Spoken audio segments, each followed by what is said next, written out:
말의 지혜로 하지 아니함은 그리스도의 십자가가 헛되지 않게 하려 함이라. 아멘. 우리 지도를 좀 보여주실까요? 바울의 3차 전도 여행의 여정입니다. 수리아 지역의 안디옥에서부터 출발해서 먼저 번에 갔었던 도시와 지역들을 방문하면서 성도들을 방문했고, 어려움 속에서도 꿋꿋이 믿음을 지켜온 성도들을 위로했습니다. 또 거짓된 가르침으로 혼란에 빠져 있는 교회를 추스르고 다툼과 갈등으로 분열된 교회를 다시 회복하는 데 사도 바울이 힘을 많이 썼는데요. 지난주에 말씀드렸다시피 이 3차 전도 여행에서 바울이 에베소, 지금 저 화살표의 목적지라고 되어 있는 저 에베소에서 2년 넘게 3년 가까이 머물면서 두란노 서원에서 복음을 전했습니다. 네, 이제 지도를 내려주셔도 될 것 같아요. 바울이 이 에베소에서 복음을 전하며 에베소에서 전도를 하고 또 성도들을 말씀으로 양육하고 가르칠 때에 하나님께서 바울을 통해 큰 역사를 행하셔서 병든 사람이 고침받고 치유받는 일들이 많이 생겼습니다. 하나님께서 얼마나 이 바울에게 많은 능력을 부어주셨느냐면 바울의 쓰는 손수건이나 앞치마를 병든 자에게 덮기만 해도 고침받는 그런 일들이 일어났습니다. 그래서 많은 사람들이 이 에베소에 많은 사람들이 주님께로 돌아오고 이 에베소가 많이 부흥하고 교회가 세워지는 것을 우리가 지난주에 말씀을 함께 나눴었는데요. 그런데 바울이 에베소에 머물 때에 고린도에서부터 좋지 않은 소식이 전해지는 겁니다. 고린도 교회 안에 사람들이 여러 파로 나뉘어져서 갈등이 지금 생기고 있다라는 이야기예요. 또 성적 음란의 문제, 은사의 문제, 성찬에 대한 문제, 여러 문제들이 일어나게 된 것을 듣게 됩니다. 그래서 바울이 편지를 써서 이 문제를 다루었는데요. 이 고린도 교회에 보낸 첫 번째 편지가 바로 고린도 전서입니다. 고린도는 바울이 2차 전도 여행 때 방문했던 그리스의 아주 번화했던 상업 도시였습니다.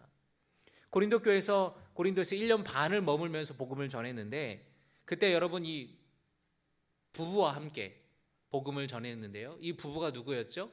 이름이 혹시 생각이 나십니까? 남편의 이름이 아굴라였고 아내의 이름이 브리스길라. 쉽게 말하면 이 권사님 부부, 이 아굴라와 브리스길라 부부와 함께 고린도에서 천막을 만드는 일을 하면서 생업을 이어가면서 복음을 전했어요. 바울이 1년 반의 고린도 교회에서 사역을 하면서 많은 성도들이 생겼고 또 교회가 생겼죠. 1년 반이 지나서 고린도에서 에베소로 넘어오게 될 때에 이 부부도 같이 넘어왔습니다. 그리고 바울은 이제 또 에베소에서 다시 원래 출발했던 수리아 지역 안디옥으로 되돌아가야 했었는데, 이 부부에게는 에베소에 머물러 있으라고 이곳에서 복음을 전할 것을 부탁하고 바울이 떠나갔습니다. 그래서 바울이 어디로 가죠? 예루살렘으로 돌아가요. 예루살렘으로 돌아가서 예루살렘의 사도들과 제자들과 성도들 앞에서 전도 여행 가운데에 이방인들에게, 헬라인들에게 하나님께서 많은 역사를 행하시고 많은 사람들이 주님께 돌아왔다는 소식을 선교 보고를 하고 안디옥으로 올라가게 되죠. 이런 여정 가운데에 여전히 에베소에 머물러 있었던 아굴라 브리스길라가 한 사람을 만납니다. 지난주에 함께 말씀을 나눴는데 누구를 만났느냐? 아볼로라는 사람을 만나요. 이 아볼로는 알렉산드리아 출신인데 아주 지식이 있고 성경에 능통하고 설교도 아주 잘하는 언변이 있는 사람이었습니다. 그런데 그가 예수님에 대해서도 알고 있었고 성경에 대해서도 알고 있었는데 뭐에 대해서는 몰랐었다고 제가 지난주에 말씀을 드렸죠. 성령 세례, 바로 예수님을 인격적으로 만나는 체험적인 신앙은 없었었어요. 그래서 아굴라와 브리스길라 부부가 성령 세례 받는 것, 예수님을 인격적으로 가슴으로 만나는 그 복음을 전해 주어서 이 아볼로가 뜨거워지게 되었고, 그가 고린도로 넘어가서, 지금 고린도에는 바울도 떠나왔고 아굴라와 브리스길라도 떠나왔잖아요. 그래서 이 아볼로가 자기가 가서 고린도 교회에서 내가 성도들을 말씀으로 가르치고 이어서 복음을 전하겠다, 고린도로 가고자 했습니다. 그때에 아굴라, 브리스길라와 에베소에 머물던 제자들이 이 아볼로라는 사람이 신원을 보증해 줘야 되잖아요. 누군지 모르니까. 그래서 편지를 썼어요. 고린도 교회에 편지를 써서 이 사람은 우리가 이렇게 이런저런 사람이고 이렇게 만난 사람인데 이제 바울 뒤에 후임으로 이제 여러분들을 말씀으로 가르칠 사람입니다라고 이 편지를 보냈었고, 그래서 아볼로가 고린도에서 열심히 복음을 전하고 말씀을 가르치고 또 그곳에서 목회를 했습니다. 그런데 바로 이 고린도 교회에 시간이 얼마 지난 후에 문제가 있다라는 소식을 바울이 접하게 된 거예요. 여러 문제가 있었는데 그중에 오늘 살펴볼 문제는 바로 교회 안에 있었던 분열의 문제, 갈등의 문제였습니다. 이 고린도 교회가 네 파로 나눠지게 되었어요. 당시 교회는 오늘날처럼 별도의 교회 건물이 없었기 때문에 성도들의 가정집에 모여서 예배를 드렸는데, 그러니까 좀 집이 좀 마당도 넓고 집이 좀 큰 그런 성도의 집에 모였을 때 30명에서 50명 정도 규모로 모였습니다. 네 파로 나뉘어졌다라고 한다면 한 150명에서 200명 정도 이 고린도 교회 성도들이 그 정도 모였을 거예요. 어떤 성도들은 고린도 교회를 개척한, 나는 바울에게 속한 사람이다, 나는 바울을 따르겠다, 내게 목회자는 바울밖에 없다, 그런 사람이 있었고, 또 어떤 이들은 바울의 후임자였던 나는 아볼로에게 속한 사람이다, 나는 아볼로를 따르겠다. 또 어떤 사람들은 게바라는 거는 이제 베드로를 말하는 겁니다. 나는 게바를 따르겠다, 베드로를 따르겠다. 초대교회에 베드로의 영향력이 대단했기 때문에 나는 베드로에게 속한 사람이다라고 주장하는 사람들도 있었다라는 거예요. 또 다른 이들은 나는 그리스도에게 속한 사람들이다라고 주장했습니다. 바울은 이 고린도 교회가 분열이 되어 있던 이 상황을 아주 심각하게 바라보았어요. 그래서 바울은 이 고린도전서 편지를 통해서 그들에게 반문합니다. 나 바울이 여러분을 위해서 십자가에 못 박힌 적이 있습니까? 그런 적 없습니다. 그렇죠? 여러분이 나 바울의 이름으로 세례를 받은 적도 없습니다. 그렇죠? 성부, 성자, 성령의 이름으로 세례를 받았지 나 바울의 이름으로 세례를 받은 것은 아닙니다. 내가 세례를 준 사람은 몇 사람 되지 않습니다. 그 이유는, 내가 그렇게 세례를 주지 않은 이유는 여러분들이 내 이름으로 세례를 받았다고 할까봐 그렇게 하지 않은 겁니다. 바울은 교회 안에서 예수님이 아닌 자신이 드러나는 것을 아주 경계했어요. 고린도 교회 안에 이런 심각한 분열의 문제가 일어났습니다. 근데 이 문제는 오늘날 많은 교회에서도 우리가 종종 보게 되는 문제예요. 어떤 리더십의 문제, 어느 대형 교회의 목사님이 아주 대단한 설교가였는데 이 목사님의 말씀이 너무 은혜가 있어서 목사님 부임하시고 나서 교회가 많이 성장을 했습니다. 그 목사님이 다른 교회로 청빙을 받으셔서 다른 교회로 부임해 가시고 새로운 목사님이 오셨는데, 새로운 목사님도 설교도 잘하시고 목회도 열심히 하시는 분인데, 근데 이 전 목사님이 이제 전임 목사님과 후임 목사님들로 인하여서 교회 성도들이 분열이 일어나기 시작했던 거예요. 그래서 그 목사님을 따라서 교회를 옮기는 성도도 있고, 옮기지는 않았지만 여기서 주일 예배 드리고 금요 기도회는 또 그 교회 가서 목사님 설교 들으려고 그쪽 교회 가고, 그래서 새로 오신 목사님이 몇 년을 굉장히 고생을 하셨다라는 얘기를 제가 들었습니다. 이 리더십이 세워지지 않으니까, 교회가 분열되니까 교회 어려움이 있었던 거예요. 작게는 교회 안에서 어떤 속회나 선교회나 교회 안에 부서들 가운데서도 이런 일이 종종 생기기도 합니다. 예를 들면은 요즘에 여러분 이제 연말 되니까 11월 달이 이제 지나가면서 선교회나 이제 막 회장들을, 임원들을 새로 뽑잖아요. 그런데 이전 회장을 지지하는 사람들이 있고 새로 회장이 된 사람들을 또 지지하는 사람이 있어서 그 작은 모임 안에서도 분열되는 경우도 종종 보게 됩니다. 교회 안에서도 막 이렇게 누가 더 주도권이 있고 누가 더 입김이 있고 이런 걸로 인해서 막 이게 그룹이 생성이 되는 거예요. 교회 안에서도 이제 어떤 정치가 생기는 거죠. 여러분 회사 안에서도 그런 게 있다고 하지 않습니까? 뭐 회사 정치를 잘해야 된다. 뭐 줄을 잘 서야 된다. 그래야 승진한다. 그런데 이런 모습들이 교회에 있다면 얼마나 큰 문제이겠습니까? 그렇게 파가 나뉘게 되는 것은 하나님이 기뻐하시는 모습이 아니라는 것입니다. 이 고린도 교회의 분열된 상황에 대해서 바울이 편지하면서 뭐라고 이야기를 하냐면 같은 말을 하고 같은 마음을 같은 뜻으로 온전히 합할 것을 권면합니다. 1장 10절의 말씀을 같이 보겠습니다. 고린도전서 1장 10절의 말씀입니다. 형제들아 내가 우리 주 예수 그리스도의 이름으로 너희를 권하노니 모두가 같은 말을 하고 너희 가운데 분쟁이 없이 같은 마음과 같은 뜻으로 온전히 합하라. 아멘. 같은 말을 하라는 거예요. 그리고 같은 마음으로 같은 뜻으로 온전히 합하라라고 권면하고 있습니다. 또 3장에서는 고린도 교회에서 다음과 같이 이렇게 권면합니다. 3장 4절부터 7절까지 우리 화면에 띄워주신 말씀을 같이 보겠습니다. 시작. 어떤 이는 말하되 나는 바울에게라 하고 다른 이는 나는 아볼로에게라 하니 너희가 육의 사람이 아니리요 그런즉 아볼로는 무엇이며 바울은 무엇이냐 그들은 주께서 각각 주신 대로 너희로 하여금 믿게 한 사역자들이니라. 나는 심었고 아볼로는 물을 주었으되 오직 하나님께서 자라나게 하셨나니 그런즉 심는 이나 물 주는 이는 아무것도 아니로되 오직 자라게 하시는 이는 하나님뿐이니라. 아멘. 사도 바울은 이 고린도 교회를 개척한 자신과 또 이후에 고린도 교회에 와서 목회를 하고 있는 아볼로는 그저 주님께서 맡겨주신 일을 하는 주님의 종일 뿐이라고, 사역자일 뿐이라고 이야기를 하는 거예요.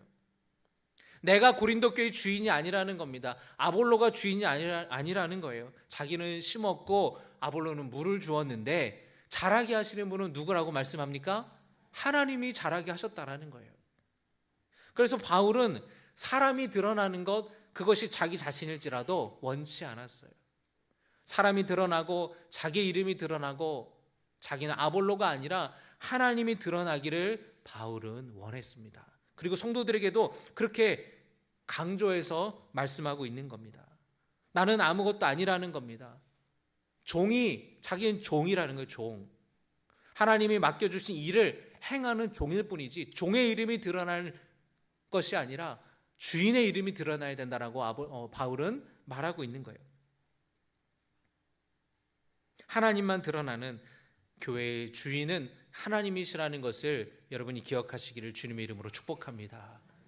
여러분, 우리 신갈교회의 주인도 누구십니까? 하나님이세요. 하나님이 주인이고 저도 종이고 우리 다 종들이에요. 여러분, 주님의 종들이에요. 저는 목사로서 목사의 직분을 행하는 것이고, 장로님들은 장로님의 직분을, 권사님, 집사님, 성도님들 다 자기 직분대로 받은 대로 탈란트대로 그렇게 우리는 교회 안에서 주님의 일을 하는 것이에요.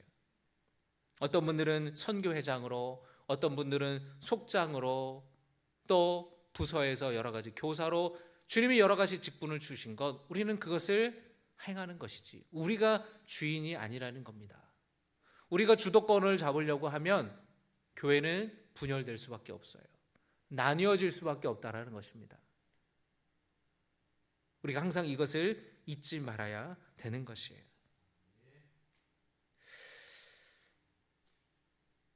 교회 안에 이런 갈등과 분열이 고린도 교회 안에 있었습니다. 여러분, 이런 문제는 빌립보 교회에서도 있었는데요. 사도 바울은 유오디아와 순두계라는 이 여집사들에게 권면을 합니다. 주님 안에서 같은 마음을 품으라. 이 두 사람이 아주 열심히 있는 여자 집사님들이었어요. 그런데 교회에서 서로 경쟁적으로 열심을 내면서 서로 주도권을 잡으려고 하니까 불화가 생기기 시작한 거예요. 열심을 내는 것은 좋은 일인데 그것이 하나 되지 못하는 열심이라면 그것은 좋은 열심이 아닙니다. 열심이 무조건 좋은 것은 아니에요. 그 열심으로 하나 되지 못하고 분열하게 되면 그 열심은 주님이 기뻐하시는 열심이 아닙니다. 여러분, 우리가 열심을 내는 것, 잘 모이는 것, 잘 뭉치는 것 중요하지만 우리 항상 기억해야 될 것은 교회의 하나됨을 깨어서는 안 된다라는 것이에요. 자칫 다른 성도들에게는 배타적이 될 수도 있어요. 내가 속한 부서가 우선이라고 생각할 때에 부서 이기주의가 있을 수 있습니다. 교회 예사를 우리가 더 받아야 되는데 목사님은 저 소교회만 이뻐하고 저 속회만 관심을 갖고 이 자기중심적인 신앙을 갖게 되는 것이죠. 그래서 우리 모두는 다 함께 신갈교회 성도고 하나의 공동체라는 정체성을 가져야 되는 것이에요. 내가 어떤 말이나 행동을 할 때 그것이 교회의 하나됨을 깨는 것일 수 있다는 것을 우리는 항상 기억해야 됩니다. 무심코 던진 나의 말이 누군가에게 상처를 주고 공동체의 하나됨을 깰 수가 있다는 것이에요. 사도 바울은 이 빌립보 교회의 유오디아와 순두계에게 예수님 안에서 같은 마음을 품고 합력할 것을 권면하고 있습니다. 바울은 두 사람에 대해서 질책하고 정죄하는 것이 아니에요. 열심을 내다가 교회의 하나됨을 보지 못했던 것들을 깨우쳐 주고자 편지를 쓴 겁니다. 우리 가정도 그렇고 교회도 그렇고 갈등이 없는 공동체는 없지요. 근데 서로 이 갈등을 어떻게 잘 봉합하고 화해하느냐, 이것이 정말 중요합니다. 저는 결혼을 앞둔 청년들에게, 연애하는 청년들에게 그래요. 너 여자친구와 싸워봤냐고. 형제님, 여자친구랑 싸워봤냐고. 그럼 아직 안 싸워봤대요. 근데 만나다 보면은 연애할 때도 다투거든요. 근데 다툴 수 있죠. 다투지 않는 사람은 없어요. 그런데 다투고 나서 그 갈등을 어떻게 봉합하고 어떻게 화해하는지를 잘 보라고 제가 이야기를 합니다. 어떤 사람은 갈등이 일어났을 때에 막 폭력적으로 바뀌는 사람이 있어요. 또는 어떤 사람은 갈등이 일어났을 때에 전혀 자기 자존심만 내세우고 전혀 양보를 하지 않으려고 하는 사람이 있다. 그러면 갈등이 봉합되고 화해한다는 것이 어렵죠. 그러니까 한번 싸워보고 한번 갈등을 겪어보면 그 사람을 더 깊이 알아갈 수가 있는 것이죠. 갈등이 날 수 있습니다. 안 나는 공동체는 없어요. 그런데 그 갈등을 어떻게 우리가 봉합하고 화해하느냐, 그것이 우리에게 정말 더 중요한 숙제입니다. 그 갈등이 해결될 때에 비 온 뒤에 땅이 굳어지듯이 더 공동체가 든든히 서가기 때문에 그 갈등을 해결하는 방법이 서로 의견을 나누고 서로 존중하고 서로 희생하고, 그렇게 갈등이 해결된다면 훨씬 더 이 공동체는 끈끈해질 거예요. 우리가 여러분이 사도 바울의 권면의 말씀을 귀 기울이기를 원합니다. 갈등이 일어났을 때에 분열로 나아가지 않도록 오히려 겸손하게 우리가 받아들이며 하나됨으로 나아갈 수 있기를 바랍니다. 하나됨으로 나아가기 위해서 사도 바울은 예수님의 마음을 품으라 라는 것을 권면합니다. 빌립보서 2장의 말씀을 우리 함께 보겠습니다. 빌립보서 2장 2절입니다. 2장 2절 마음을 같이하여 같은 사랑을 가지고 뜻을 합하여 한 마음을 품어. 3절입니다. 아무 일에든지 다툼이나 허영으로 하지 말고 오직 겸손한 마음으로 각각 자기보다 남을 낮게 여기. 교회 일에서도 다툼이나 허영으로 교회를 하지 말라는 겁니다. 내 이름이 드러나려고 내가 주도권 잡으려고 경쟁적으로 열심을 부리는 것 그렇게 하지 말라고 사도 바울은 권면하는 거예요.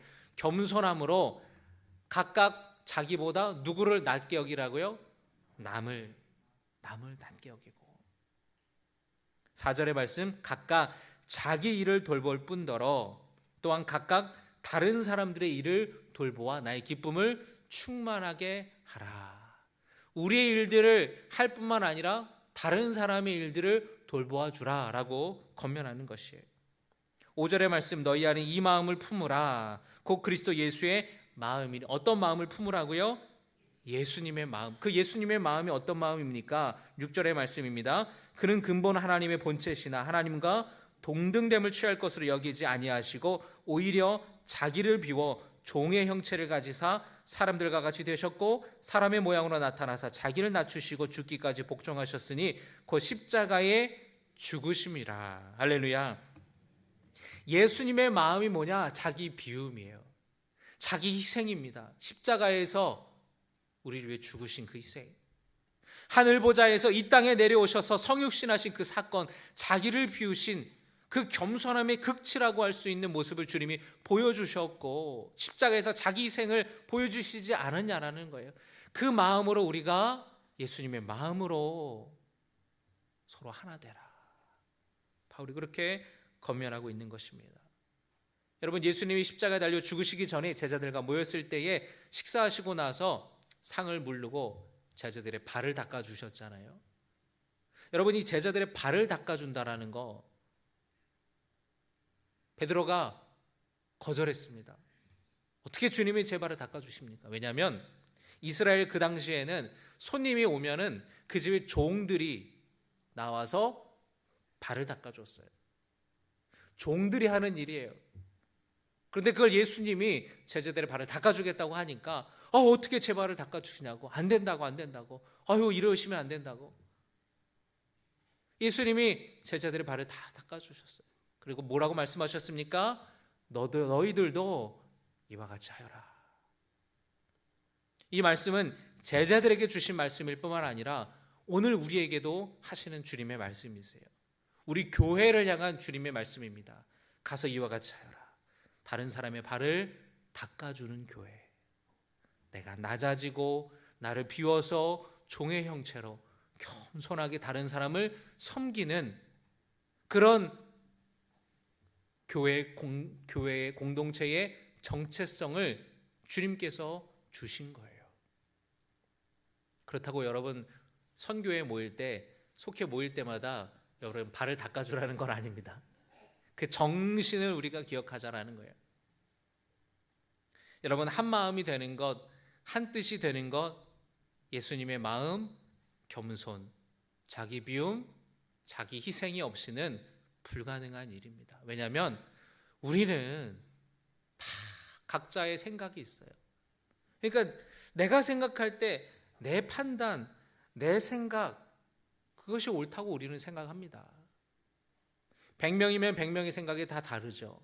1000명이면 1000명의 생각이 다 달라요. 어떻게 하나 된 말을 하고 어떻게 하나 된 마음을 품을 수 있을까? 나보다 남을 낮게 여기는 예수님의 그 겸손과 자기 비움이 없이는 결코 하나 될 수가 없어요. 여러분의 선교회는 하나 되고 있습니까? 여러분의 속회는 하나 되고 있습니까? 여러분이 섬기는 교회 부서와 기관에서 하나 되고 있습니까? 우리가 늘 잊지 말아야 되는 것이에요. 그것을 잃으면 교회는 분열될 수밖에 없습니다. 그리고 그 교회가 갈라지고 분열되는 것은 마귀가 좋아하는 짓이에요. 주님은 하나 되고 섬기며 믿음으로 나아가는 교회를 주님 기뻐 받으시는 줄로 믿습니다. 그리고 각 부서마다 이제 회장과 임원들을 뽑죠. 힘든 자리예요. 왜 힘든 줄 아세요? 회원들이 협력을 안 해줘서 힘든 거예요. 잘 협력하면은요 힘들 게 없어요. 옆에서 막 도와주면은요 힘들 게 없어요. 근데 딱 시켜놓고 이제 네가 다 해. 나는 팔짱 끼고 나는 잘하나 못하나 볼 테니까 당신이 이제 앞으로 해. 내가 작년에 얼마나 힘들었는 줄 알아? 당신도 한번 힘들어 봐야 내가 얼마나 힘든 줄 알 거야. 그러면은 이게 힘든 거예요. 아유, 섬겨줘서 고맙다고 내가 도와주겠다고, 내가 작년에 해보니까 이게 쉽지가 않다고, 어떤 게 힘든 건지 내가 경험해 보니까 알겠더라고요. 내가 도와줄 테니까 부담 갖지 말고 우리 섬겨주세요. 이렇게 우리가 해야 된다라는 거예요. 빌립보서 4장 3절에 사도 바울이 이렇게 말합니다. 또 참으로 나와 멍에를 같이 한 내게 구하노니. 멍에를 같이 한 내게 구한다. 사도 바울이 유오디아와 순두개에게 뭐라 그러냐면 당신들은 나와 멍에를 같이 한 사람들입니다 라고 이야기를 해요. 여러분, 이 마음이 우리 안에 있어야 돼요. 뭔가 회장을 뽑고 임원을 뽑잖아요. 그러면 저 사람만 멍에를 쥐고 있는 사람이라고 우리는 생각할 때가 있는데 그렇지 않습니다. 우리 모두가 멍에를 쥐고 있는 사람이에요. 우리 모두의 일이에요. 우리 모두의 일이고 모두가 같은 멍에를 짊어졌다라는 것을 기억하시고 또 여러분 협력하시고 또 새롭게 회장이나 임원으로 또 총무로 뽑히신 분들은 하나님께서 나에게 예수님의 겸손과 섬김을 실천하게 하시는 것임을 깨달으시기를 바랍니다. 우리가 한 마음과 한 뜻으로 세워지는 아름다운 믿음의 공동체가 되기를 주님의 이름으로 축복합니다. 여러분, 우리 교회가 좋은 분위기에 은혜로운 교회, 정말로 기쁜 분위기, 기쁜 따뜻한 교회로 되려면 우리 모두가 노력을 해야 돼요. 한 사람의 노력이 아니라 각자 내가 신갈교회 성도로서 각자가 예수님의 마음으로 살아갈 때에 우리 안에 기쁨과 사랑이 넘치게 된다라는 것, 여러분 기억하시기를 주님의 이름으로 축복합니다.